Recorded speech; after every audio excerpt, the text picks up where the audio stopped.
Hello दोस्तों, स्वागत है आपका आपके अपने यूट्यूब चैनल में। तो दोस्तों, इस वीडियो में हम बात करेंगे सामाजिक विज्ञान के प्रश्न पत्र के बारे में। यदि आप 2024 में बोर्ड एग्जाम देने वाले हैं तो इस वीडियो को स्किप करने की गलती ना करें। यानी कि ये क्वेश्चन पेपर 2023 का आपको दिख रहा होगा, लेकिन 2024 में अगर जो आप बोर्ड एग्जाम देंगे तो इसकी और इसकी तुलना करेंगे तो दोनों सेम निकलेंगे। यानी कि 2023 और 2024 में कुछ खास अंतर नहीं रहने वाला है। क्वेश्चन का पैटर्न वही रहेगा, क्वेश्चन पेपर का पैटर्न वही रहेगा। 20 नंबर के ऑब्जेक्टिव क्वेश्चंस आपको मिलेंगे और 50 नंबर के वर्णनात्मक प्रश्न, यानी कि 20 नंबर के ऑब्जेक्टिव क्वेश्चन और 50 नंबर के सब्जेक्टिव क्वेश्चंस आपको क्या बोर्ड एग्जाम में मिलने वाले हैं। तो दोस्तों, ये 825 एफसी कोड का क्वेश्चन पेपर है। आप इसे प्रीवियस ईयर क्वेश्चन पेपर के तौर पे भी क्या कर सकते हैं, देख सकते हैं, सॉल्व कर सकते हैं। और आपको बता दूं कि आपका एम होगा कि मुझे इतना परसेंटेज क्लास 10th में लाना है, तो उसके लिए मैं बता दूं कि आपको साल भर में से 2-3 महीने मॉडल पेपर को देना ही देना पड़ेगा। क्योंकि आप जितने मॉडल पेपर्स को हल करेंगे वो आपके दिमाग में उतना ही रिकॉग्नाइजेशन पावर बढ़ती जाएगी कि हाँ, इस प्रकार के क्वेश्चंस आते हैं, इस प्रकार के क्वेश्चंस हमें तैयार कर लेने चाहिए। ओके दोस्तों, तो चलिए इस पे क्वेश्चन पेपर को देखते हैं और पैटर्न को समझते हैं, क्या क्या चेंजिंग हुआ है उसको समझते हैं। अगर जो आपने चेंजेस थोड़े मोड़े पकड़ लिए तो आप अपनी तैयारी को और बेहतर कर सकते हैं। तो चलिए इस क्वेश्चन पेपर को हल करना स्टार्ट करते हैं और देखते हैं निर्देश क्या दिया हुआ है।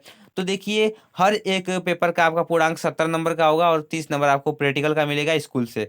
तो स्कूल से भी आप व्यवहार बना के रखेंगे ताकि आपको 30 नंबर मिल जाए।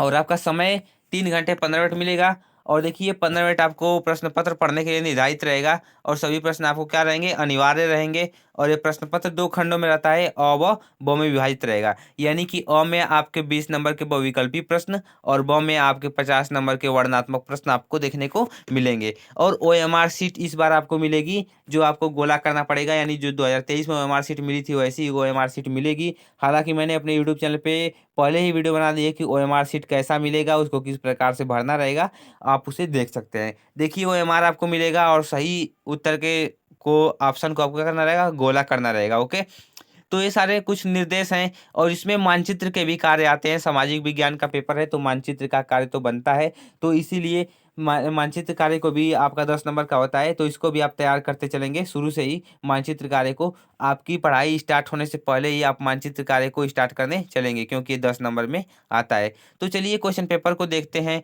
और पैटर्न को समझते हैं। और आप क्या करेंगे, इस क्वेश्चन पेपर के क्वेश्चंस को नोट भी कर सकते हैं, नोट डाउन भी कर सकते हैं। ये इंपॉर्टेंट क्वेश्चन है, क्योंकि ये क्वेश्चन बार बार आपको देखने को मिलेंगे।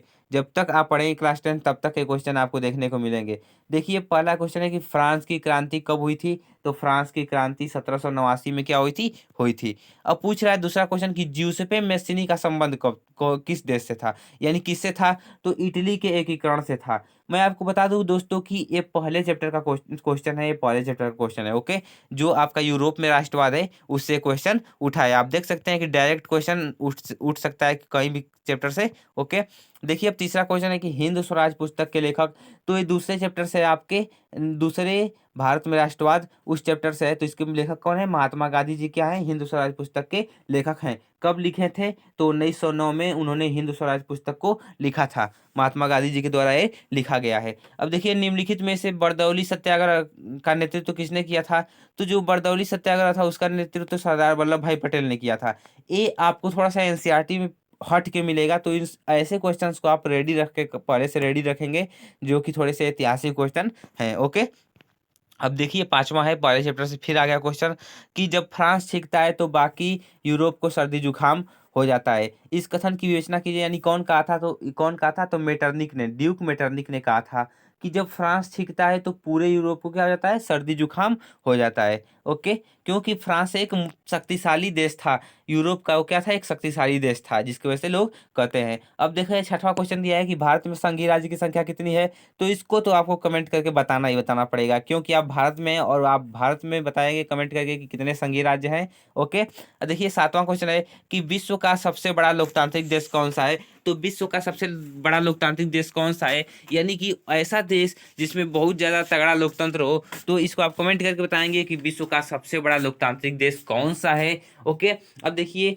भारत के संविधान की 8वीं अनुसूची में कुल कितनी भाषाएं हैं। तो कुल 22 भाषाएं हैं। भारतीय संविधान के 8वीं अनुसूची में कुल कितनी भाषाएं हैं, 22 भाषाएं हैं। तो आप देख सकते हैं कि आपके क्वेश्चन का पैटर्न आसान ही रहेगा, कुछ कठिन नहीं रहने वाला है। हालांकि क्वेश्चन थोड़ा समझने योग्य है, क्योंकि आपको रटने से काम नहीं चलेगा, आप पढ़ते चलेंगे तो आपको क्या होगा, मतलब मिलेगा। ओके, तो चलिए क्वेश्चन पेपर को मैं स्क्रॉल करते जाता हूँ, आप देखते चलेंगे क्वेश्चन पेपर को।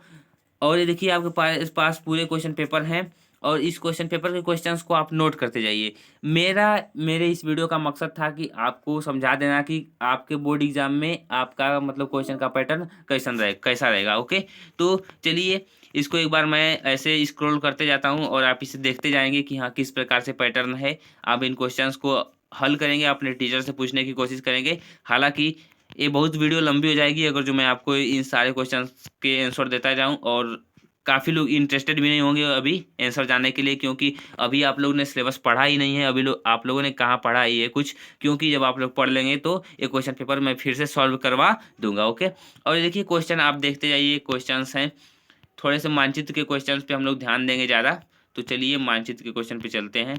देखिए दिया है कि वह स्थान दर्शाइए जहाँ पे नील की खेती होती है।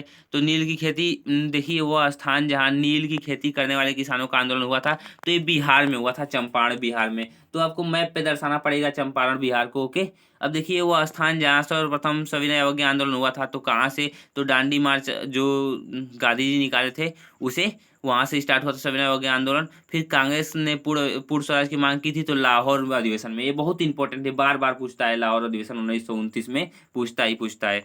अब देखिए वो स्थान जहाँ जलियांवाला बाग हत्याकांड हुआ था, तो कहाँ हुआ था, अमृतसर पंजाब में हुआ था। वह स्थान जहाँ दिसंबर 1920 में कांग्रेस का अधिवेशन हुआ था, तो कहाँ हुआ था, कलकत्ता अधिवेशन हुआ था। तो इन सब पॉइंट्स को आप नोट करते जाएंगे, क्योंकि ये सब पॉइंट्स बार बार पूछे जाते हैं, और इन क्वेश्चंस को आप नोट कर लेंगे। मैं स्क्रॉल डाउन करते जा रहा हूँ, आप देख देख के क्वेश्चंस को नोट कर लेंगे। और भी कोई अगर जो आपको मतलब कोई अगर जो आपके जानकारी छूट रही है, जैसा लग रहा है कि हाँ एक चीज़ हमें नहीं समझ में आ रही है, तो आप कमेंट बॉक्स में कमेंट करेंगे, मैं आपको समझाने की कोशिश करूँगा, आपके क्वेश्चन का रिप्लाई ज़रूर करूँगा। और साथ ही साथ दोस्तों, अगर कोई भी प्रॉब्लम, कोई किसी भी प्रकार की दिक्कत हो और क्वेश्चन पेपर का पीडीएफ भी चाहिए, तो आप हमसे कांटेक्ट कर सकते हैं। आप हमें कमेंट कर देंगे तो मैं आपको आपसे मतलब मैं कांटेक्ट कर लूँगा। सो दोस्तों thank you and bye bye, take care of yours. और इस पेपर का सोल्यूशन आपको अच्छा लगा होगा। सो दोस्तों thank you and bye bye, take care.